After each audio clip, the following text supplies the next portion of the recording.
رمضان كريم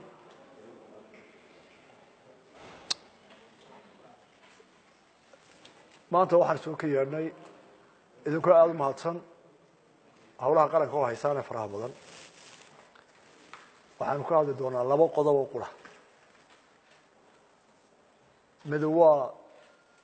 duufaantii ku dhufatay gobolada lixda ah Sanaag Saaxil Maroodijeex Awdal iyo Salad kala cuslayd ba intaaba way saameysay qodobka labaad waa weerarka taliska Muqdisho ku soo qaaday Somaliland ee soo noqnoqday ee bisha Mayba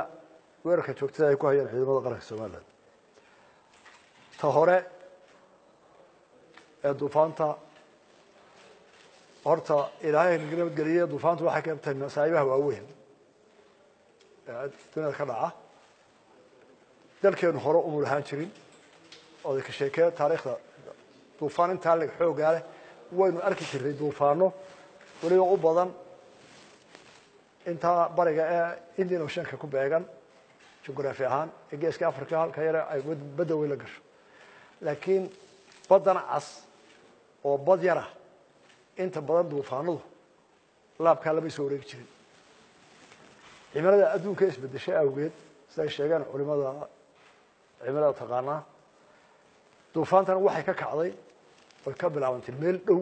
oo gasiiradan soqodara agteeda deetana xawligii u horreeyay oo waxa markay dhaqaaqaan inay sheed xoog badan beelay dabayshu markay horeyso waxay xoog badan leedahay deetana xoogii ay samaysantayba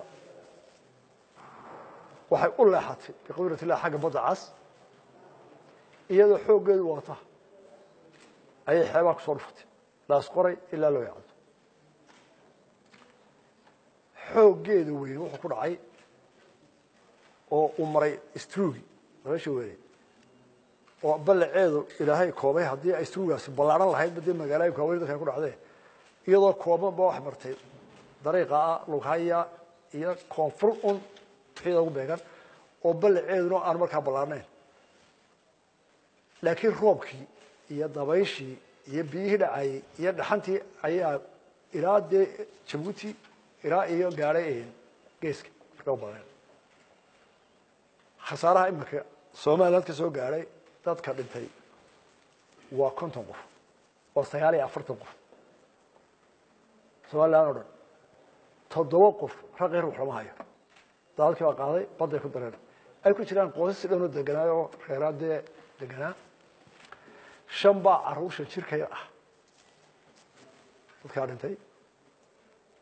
7 waa dhaawac magaalooyinka dumay waa baday magaalooyinka aqaladii iskuuladii wixii ku shaqeynay meelaha MCH-yadii waa baday waxa la yaab leh dabayshani waxay siday ee dhibaato weyn keenay waxa weeye xoolihii ayaan boqolkiiba 80 ka badan baxday waxa la yaab leh xoolaha waxa ugu nafaday bini aadmiga aynu islaamku ka nafsiga waa geeri xaraysna halkiisa ku baxtay kii daaqay ee markaa dibadda joogay dibadda ku gashay soo la xareena neef warba halkiisa ku baxtay awrtii dabranayd awka Afrika jirka ah ee la raamay marara dameeru ma ka nafaday xoolaha awrka halkii uu ku daraa aqalkiisa ku baxtay horta ilaahay ma hadii way xooga inta leeka ama saxal cudur hasiyo ama barafasiye imashada bini aadmiga dadku aad iyo aad ugu yeerin marka loo eego xoolaha dhimashada xoogeedu waxa ku dhacday laba degmo Lughaya iyo Baki degmooyinka dadku waa laba qof ay u fitiyeen ilaahay baa keenay ilaahay baana inuu caawid cilin doona qaranka waxa inta dheer waxa go'an dhammaan jidkii ka dhacayay buuraha ee xeebta u dhacayay hadiyo jeer waynu qaanayo wadada ka dhacda buuro dhammi waa ciriri waa wada khatar marka roodkeenu ma dhisma waa jidcade jidcadkuna waa biyo mareen marka imika waxa dhiba gaari aan la cruiser ahayn siduu u gaaro meelaha qaarkood waxaa jira raashin baxay mid ay iska ururiyeen guddidii abaaraha awdal oo ay hore u hayeen kadir hayeen iyo kuwa halkan laga dirayba wixii aanay helicopter qaadin weli dhexda ku jira uu gaari karaa weliba waa lugaya qura lugaya geerisa iyo xariirada waxay isu jiraan 120 inta u dhaxaysa weli lama gelin wararka imanayaan waxa weeye dadku waa fiyoyahay laakiin xoolo waa ku dhamaaday jeedkana waa go'ay dawga quraana maraya waa ka dhaadhacay xadka mare ee xariir mare Cabdulqaadir mara iyo kan bulxaale sakada ka wareego oo isla dhib badan oo booyadii halka ka tagtay lagu dhaamiyo awdal lugaya ay ku jirtay 8 saacadood oo kulbala ku soo ujeedaa noqotay dhawaataan saaraaday ilaahay un baan guraar hasugnaa maadii in shicib kasto maqaday in gurmada oo galay ku duceeya ku xoolo ku tara ku xoogiisa la taga ku aqoonta la taga marka ummadda Soomaaliland waxaan soo jeedinaa ugu baaqaya inuu qof waliba wixii uu tamarayo gurmadka kaga qayb galo kii xoolaha uu xoolaha huro kii aqoon leh uu aqoontiisa huro kii xoog leh uu xoog huro wixii aan kor ka raba ilaa la asqoray oo wixii ay laash ku shaqaysanayeen ba ka baxay wadu qaaday ummad aan ku tirsan kalluun oo warshad ku lahayd ayaan qofka shaqatay ama wax yar ka shaqatay ilaa kii xoolaha insha Allah inuu ka soo kaban ilaahayna isaga raxmaanahu awl khariq bayna soo isaga inuu dadjin waxa jirta guddi doofaanta bilsan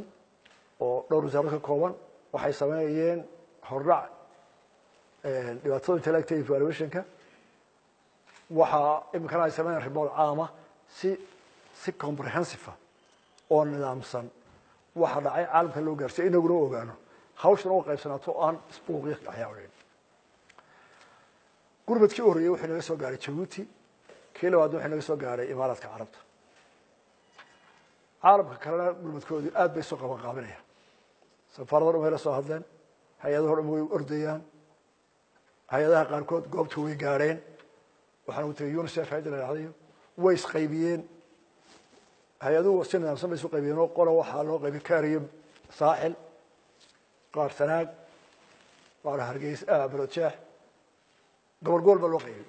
laakiin gobolada buuraha ka hooseeya buurleyda ayaan la mari karin gaaraan markay dhibaatada wata